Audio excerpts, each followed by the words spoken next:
You know that feeling when you're right in the middle of a conflict and it's just total chaotic noise? You're arguing, you're trying to make your point, but somehow the actual issue gets completely lost in a tornado of frustration? It's incredibly overwhelming. But what if I told you that an argument isn't just random, messy noise? In today's explainer, we're going to see that difficult conversations actually have a distinct anatomy.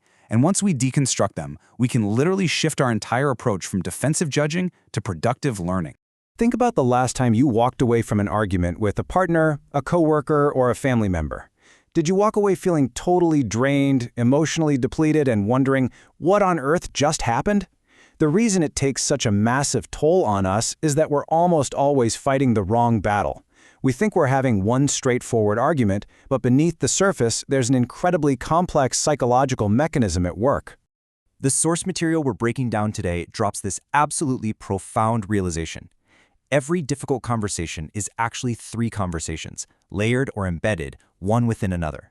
I absolutely love this framework. It's like peeling back an argument like the layers of an onion.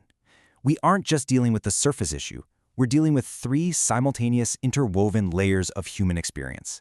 And until we recognize all three of them, we're going to stay stuck in that exhausting loop. So here's our roadmap. We'll define the anatomy of conflict and then peel back those three layers: what happened, the feelings, and the identity. After that, we'll build a solution using the RADAR framework so you can consciously choose your response. Let's get right into it. Section 1. The Anatomy of Conflict. Uncovering the Hidden Structure. Okay, let's dive into this. Layer 1. What happened? The surface debate. This is where almost everyone gets stuck. The what happened conversation is that surface-level debate over facts, events, intentions, blame, and ultimately who is right and who is wrong. It's the classic, you said this, no I didn't, well you intended to hurt me, no I didn't cycle. We spend the vast majority of our time arguing right here in this top layer, just trying to establish our version of reality as the undisputed truth. I mean, even if we're just aggressively debating who left a wet sponge in the sink again. But here's the secret, those facts are rarely the actual root of the problem. Just look at the massive gap between what we say out loud and what the argument is actually about. That spoken blame, like a dramatic debate over unwashed dishes or an annoying email, is often just a mask. It's a safe, tangible thing we can point to and argue over. But that surface debate is simply hiding the internal friction that's really driving the conflict. To fix things, we have to look deeper. Which brings us to Section 3. Layer 2. The feelings. The unspoken turbulence. This conversation is happening literally right underneath the debate about the facts.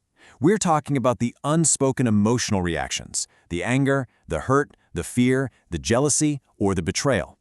Now, the absolutely crucial thing to understand here is that emotions are always in the room. You don't get to choose whether they exist. Your only choice is whether you actively acknowledge them or try to dismiss them. And if you leave them unspoken, trust me, they will quietly hijack the entire conversation. Our source material hits the nail on the head here. Emotions are indicators, not facts. They're signals offering insight into our unmet needs. If you feel angry, it doesn't automatically mean the other person wronged you. It might just be an indicator that your need for respect or security feels threatened. These feelings heavily dictate the interaction, but they are subjective. We have to interpret them like a blinking light on a car's dashboard, rather than absolute proof of the other person's guilt. Now I really want to slow down for this next one. Section 4. Layer 3. The identity. The deepest core. Now, what's really interesting about this is how the identity conversation actually works.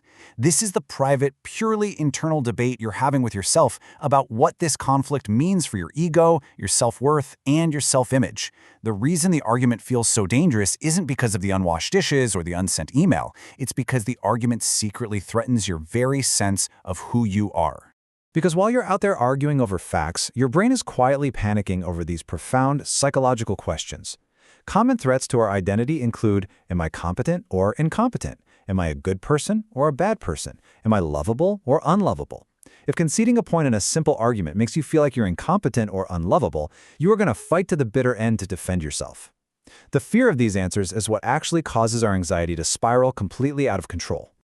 So, how do we break this defensive cycle? Well, the source material offers this really brilliant inversion technique. When you catch yourself thinking, you are causing all the problems, you force yourself to reverse the thought to, I am causing all the problems.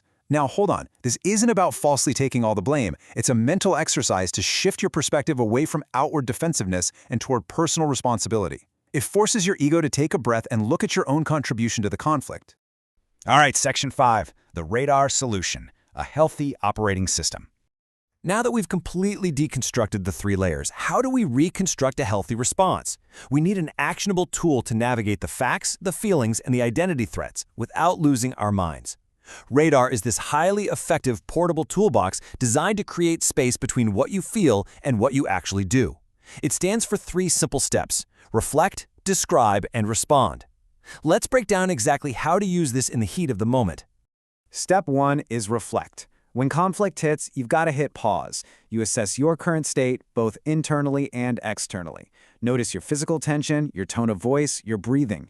The goal here is not to analyze or judge the other person or even yourself. It's purely an active observation. Observing your own tension brings your unconscious, knee-jerk reactions into clear view before they can do any real damage. Step 2 is describe. You put precise, neutral words to what you just reflected on. And this brilliantly illustrates how language affects the brain. When you explicitly name a feeling, like literally saying to yourself, "I feel angry," or "I feel rejected," you take the emotion out of the driver's seat. You put crucial distance between you and the feeling. You're no longer drowning in the emotion, you're just observing it.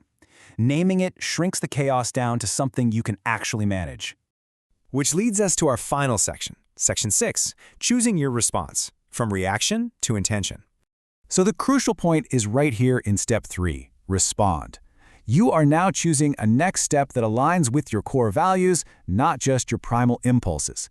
True emotional maturity is acting on your principles rather than reacting defensively just because your ego felt threatened. It might mean speaking calmly, asking for a timeout, or setting a boundary. But whatever it is, it's a deliberate, conscious choice. Just think about the massive contrast here.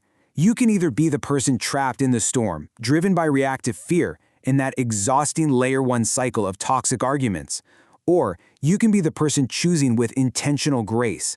By understanding the anatomy of the conflict, acknowledging the feelings, protecting your identity internally, and using radar, you step into this peaceful, grounded reality of practicing intentional choice. I want to leave you with one final, lingering question to take away from this explainer. It's the ultimate filter for that respond step of the framework. Ask yourself, what kind of person do I want to be in this moment? Not what do I feel like doing, but who do I want to be? I really encourage you to take this question and the entire radar framework straight into your very next difficult conversation. You've got the tools now. Use them to learn, to grow, and to genuinely connect.